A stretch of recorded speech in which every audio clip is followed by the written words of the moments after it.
If someone looks at my life today, they will say, "You are so strong, you are confident, you are doing well." But nobody ever saw how many times I had to start from zero. Not because I wanted to, but because life kept changing around me. From the first standard till fourth standard, I was that ideal student. Topper, obedient, intelligent, like participate in everything. Teachers, parents were proud. Everything was sorted. But then life happened. I had to change. I had to change my schools. There was new environment, new people, new rules around me. Family was away from me. There was so much of emotional shifts, things that child does not know how to explain.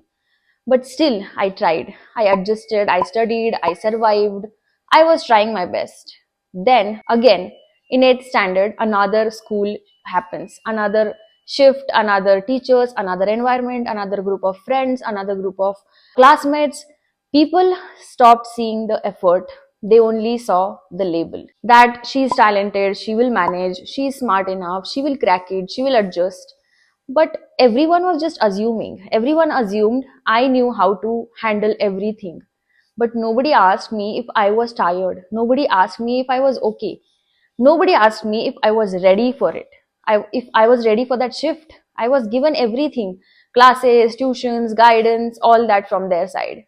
But I was never given the permission to fail. I was so scared of failure, and slowly that pressure turned into complete silence. By the time 10th standard came, I scored around 85%, which is good, but not good enough when people expect a lot about from you, when people expect perfection from you. So my parents somehow convinced themselves and me that it was okay, let's give another chance, that I could still do better in 11th and 12th standard. But again, that was the struggle, that was the real struggle that started. Science, physics, chemistry, biology, all of that. I was interested in science, it's not that, but I was scared. I had no choices left.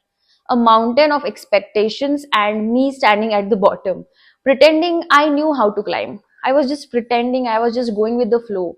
I did not understand physics at all, but I was scared to say it, because how do you tell people that you are no longer the version they believe in? So what I did, I stayed quiet. I studied, I panicked, I compared, I broke down. I was doing everything that was required to do, but I was not happy.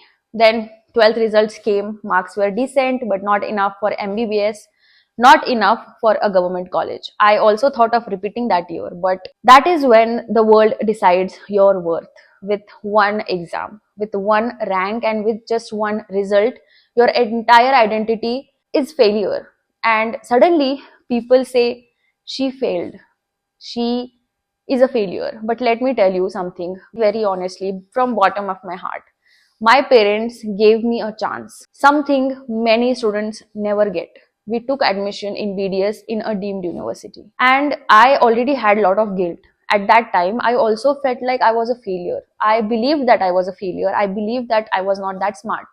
But today, when I look back, those 5 years, the BDS did not destroy me. They built me. They helped me so much. That college, those teachers, those friends, that environment, they gave me so much of confidence, clarity, and resilience, and power to believe in myself. They made me who I am today. I'm so grateful for that university, that environment, that academics, everything. And I'm not ashamed of it. I am grateful. I'm so grateful for that. So I just wanted to say that if you're watching this and you feel like you failed NEET or any exam or any expectations, just pause. Please understand this. Failing an exam, one exam, does not make you a failure. That does not decide your fate. It only means that one path did not work for you. Maybe that was not meant for you. Your intelligence is bigger than one paper, one exam. Your worth is bigger than one rank. Your life is bigger than one dream that society chose for you. Sometimes failure is not a rejection at all. It is a redirection from God. And if nobody has told you this yet, let me tell you. God has a plan for everyone. It is okay to take time. It is okay to choose differently. It is okay to not become what everyone expected from you. You do not have to explain anything because becoming yourself is more important than becoming perfect for others. It's your choice, it's your life, your decisions. You do not have to explain anything to anyone except your parents. And they will eventually understand what your passion is, what you are meant to be. I am not my neat result, and neither are you.